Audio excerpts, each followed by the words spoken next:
This episode is brought to you by Pine Melon, the farmer's market delivered. Pine Melon is a next-generation grocery delivery app that partners with over 200 farmers, ranchers, and producers in Colorado to help make fresh, locally sourced foods available to the Denver community at fair prices. Get high-quality meats, eggs, and dairy from small local farms, fresh baked breads from local bakeries, and more, as well as all of your favorite pantry staples. Best part is, Pine Melon offers same-day delivery to Denver and soon Boulder within a 2-hour window, no subscription necessary. Save time in your busy schedule and get fresh and healthy groceries delivered right to your door. Join the movement and support local today. Use promo code CityCastDenver for $75 off your first delivery at pinemelon.com. That's pinemelon.com. Today on CityCast Denver, I ate one of the best meals of my entire life last spring at a buzzy spot downtown called BRUTØ. Chef Michael Diaz de Leon was new-ish to the city, but he was making waves. There was the James Beard nod, a spot on the New York Times list of best American dishes of 2023 for his bread course of all things, and then finally, a Michelin star. But then Michael quit. So as he returns to Denver this month with a new pop-up, I sat down with him to ask why he walked away and what's next. Today's Thursday, March 7th. I'm Paul Karolyi in for Bree Davies, and here's what Denver's talking about.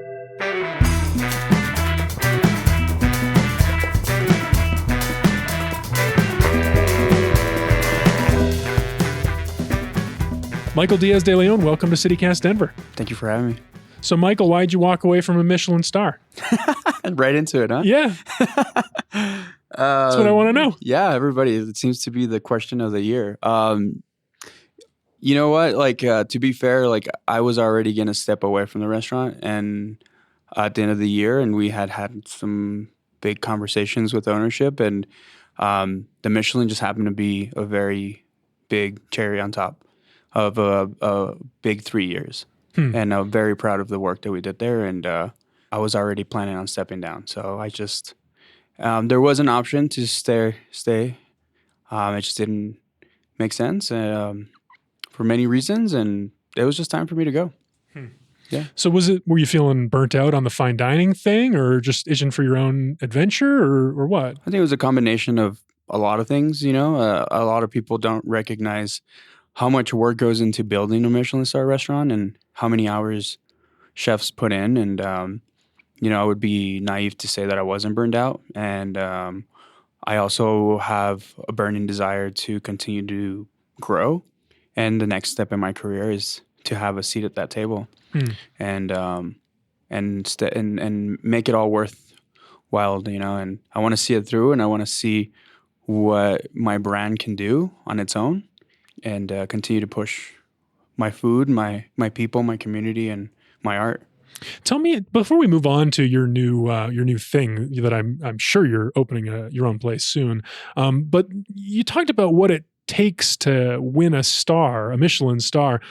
I'm not sure I understand that. Tell me some details. You're talking about long weeks, but what specifically were you putting yourself through? I mean, it's consistently just being obsessed with being better, right? From service standpoint to food standpoint to sourcing to sustainability to having the conversations with the farmers to waking up at 6:30 to be at our farm at 7:30 to then go take manager meetings and then be in the kitchen by 12 and then prepping all day and then running service, closing down the restaurant, getting home at midnight, showering, doing it all over again the next day, 6 days a week, 7 days a week when you're the only salaried employee. People call in sick. You were the only salaried employee at BRUTØ? No, not anymore. Not after we found success. But there was a time. But there was a time. It was a small business. It was an 18-seat chef counter that was trying to establish its identity during a world pandemic. It was insane. Yeah. Not only that, I was new to the Denver community. Nobody knew who Michael Diaz de Leon was. Right, because you moved here in 2019, right? Yes. Okay. So, you talk about just the constant desire to just continue to build something that in your heart is going to work out, but it's going to require hard work, right? So the growth of that restaurant was exponential and very proud of it, but it did require a lot of work. And obviously I didn't do it all by myself. I would be selfish to say that I did. I had the help of like the restaurant group, obviously, that led the way, and they put the resources behind me to do it. But and then the incredible staff that I had, and that's what got us to where we are. But Interesting. You're talking about hard work. I think there's a lot of people in the restaurant industry that work really hard, but not everyone wins a Michelin star. What do you attribute to taking that next step or finding that level of precision or that level of inspiration? yeah, I think it's a culmination of everything that we did in the last 3 years, and also my career. Right, like I've always been a chef, a creative, an artist that just craves more. And that mentality has always pushed me to be better for myself, for my family, for my friends, my community, and also, right time, right place.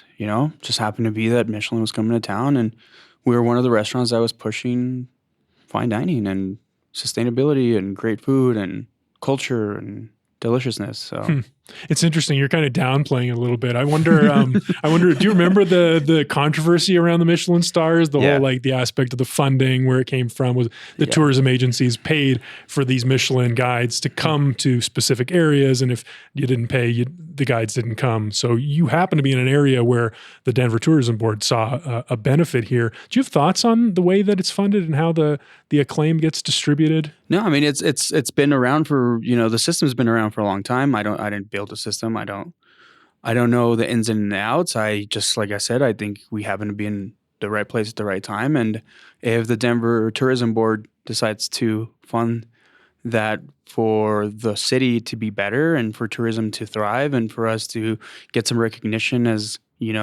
people that are doing really cool stuff in the city, like I'm not going to say no to that. Yeah. I also get the other side of it, right? Like I said, it's a double-edged sword with Michelin. A lot of great things that can come from it, but also there's a lot of pressure. Right. Maintaining the star, keeping the star, like it's a constant push, and I can see both sides of it. Let's talk about food a little bit.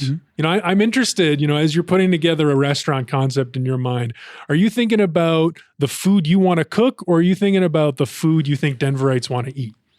So I think it's a fine line. For me, it's mostly, the food. We cook delicious food, first of all. Okay. I think that's kind of like at the forefront of everything. We cook delicious food that tastes good and makes you smile.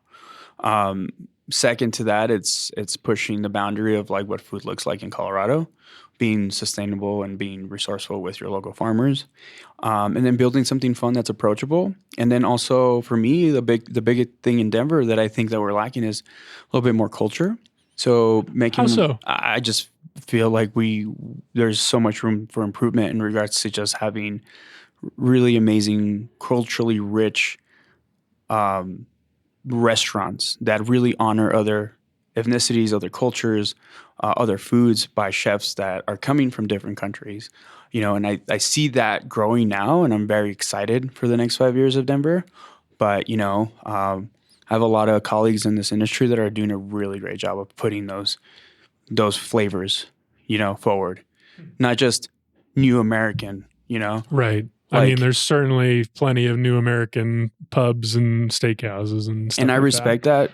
Don't get me wrong, but like, where's the Vietnamese restaurant that honors, that family? And, there's a lot of my colleagues that are doing a really amazing job right now, and I'm super stoked about it and really happy. And I hope that my restaurant continues to do that.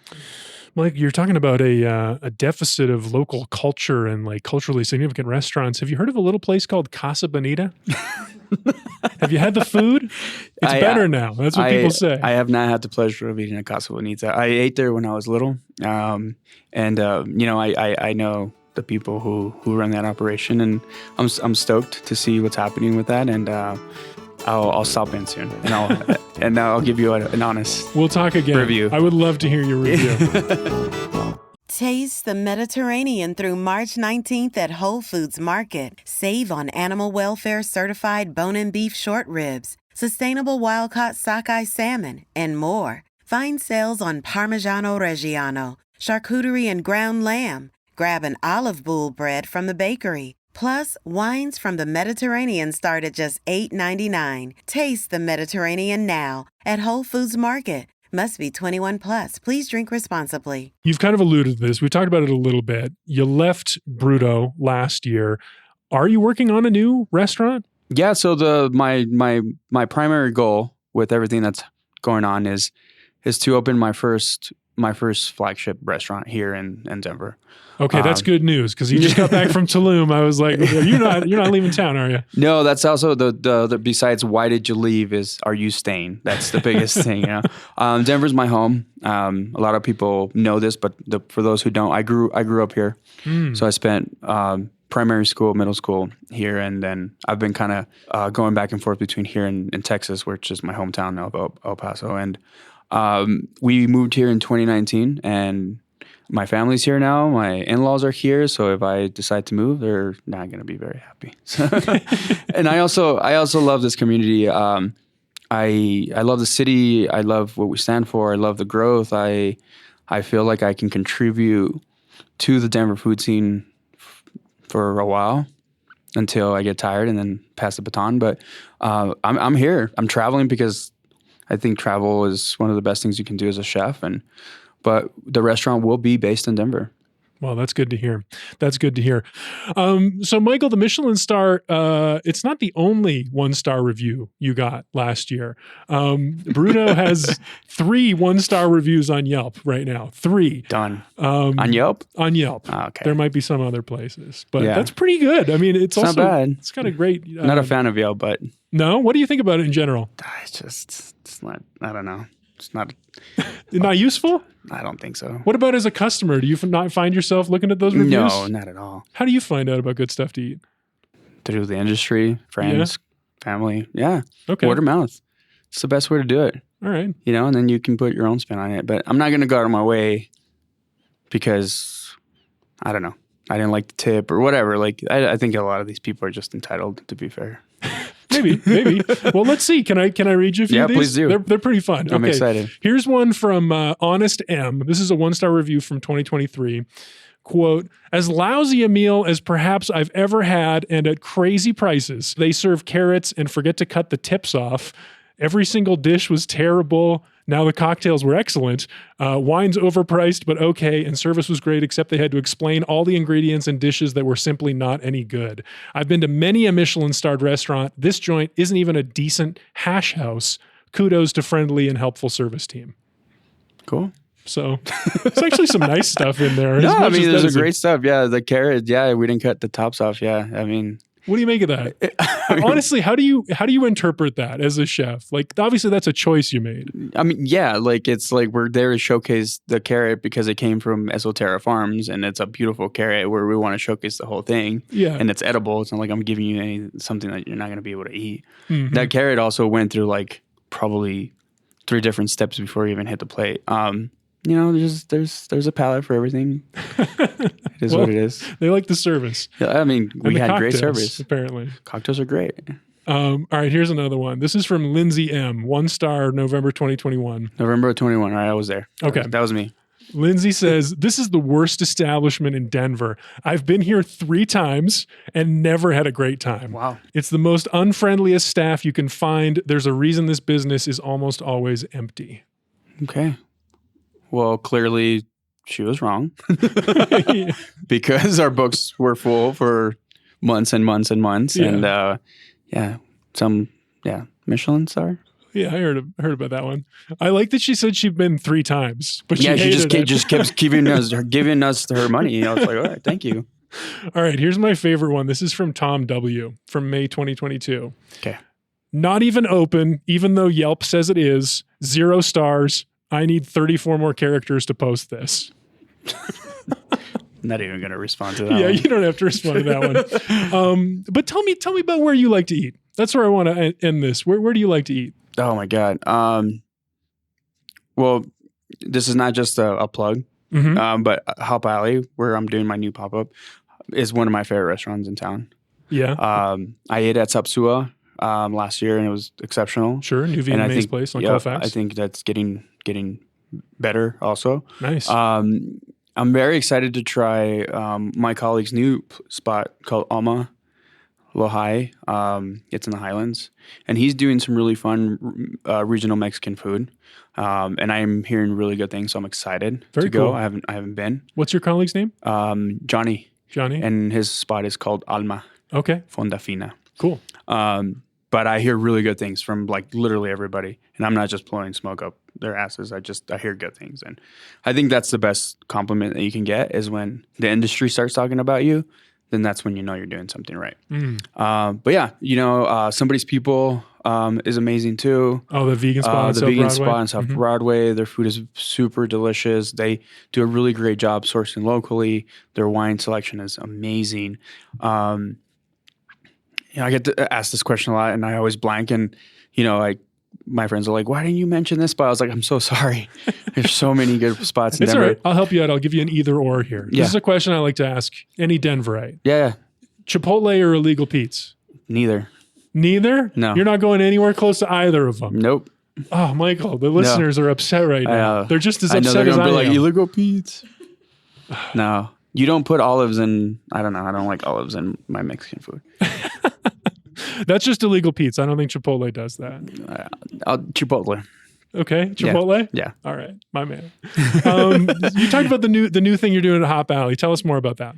Yeah, so we're doing a 4-week residency at Hop Alley. They built out this really beautiful 6-seat chef counter that they're activating themselves on the weekends, and we wanted to do something fun. I miss cooking in the city. It's only been 70 days, but I already miss it. So we decided to do a little 4-week pop-up, 6 seats per seating, 12 seats a night for 2 nights a week for 4 weeks. Very lucky that it sold out very quickly. We're just kind of showcasing some of the travels that we've been doing over the last 2 months, some new ideas, and just looking forward to serving my friends and family and the Denver community. Yeah, this taco omakase, it sounds like, is the idea here. What is that? Yeah, so it's like I've always approached the counter as an omakase, meaning chef's choice, right? So we will change the menu every week. It's kind of like what we want to cook, how we want to approach things. We are going to have some tacos on the menu because I try to honor that side of my family and that culture, and we make all of our own masa, from corn and things like that. So there'll be a couple tacos on the menu, but also just really beautiful dishes, highlighting some of the producers here in town, some of the farmers, and then really good wine. Cool. And some agave spirits. What's one you're particularly excited about? Dish? Yeah. There's a few, but there's an all vegetable dish. It's not carrots. And we're not going to leave the tops on. You got to remember to get those tops. No, it's a vegetable dish with this really beautiful hybrid between like this curry. It's like a curry mole that we've been testing out. We just did it in Mexico. We had an event in Mexico City, and we served it there, and it had some success. So I'm excited to showcase it here. So it's like a mixture between a mole and a curry from Thailand. How does that work? So a mole traditionally is going to be a sauce that's made of a lot of ingredients, chilies, spices, herbs, nuts, dried fruits, etc. And then we are adding the addition of the curry leaves and the fish sauce and the lemongrass, the ginger, the galangal, and kind of like fusing the two together. And it's going to be served with a beautiful root vegetable, whatever we can get our hands on. And then, so the sauce itself should kind of like make you think about your life when you taste it. So I feel Chipotle every time I go. That guacamole. Oh yeah, there you go. Gets me reflective. So Michael, it sounds like this new thing is sold out, but I know you're working on other pop-ups before the new restaurant is ready to go. Where can I and listeners go to find out about those first? Yeah, so obviously we do pretty much everything on social media. I think it's just like the best vehicle. And I do have a website. It's just michaeldiazdeleon.com. And then my Instagram is Michael, letter D, then Leon, Leon. And I usually post everything there that we do. It's pretty much word of mouth too. And just, Fantastic. Yeah. Well, we'll put all those links in our show notes. I appreciate you. Yeah. Michael Diaz de Leon, thanks so much for joining me. I appreciate you. Thank you.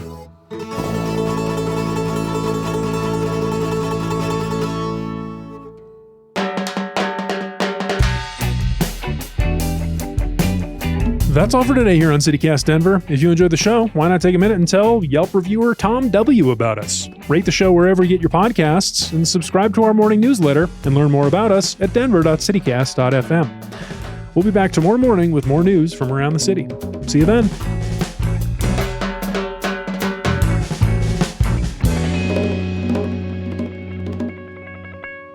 I think I'll do one more, but I thought that one was fine.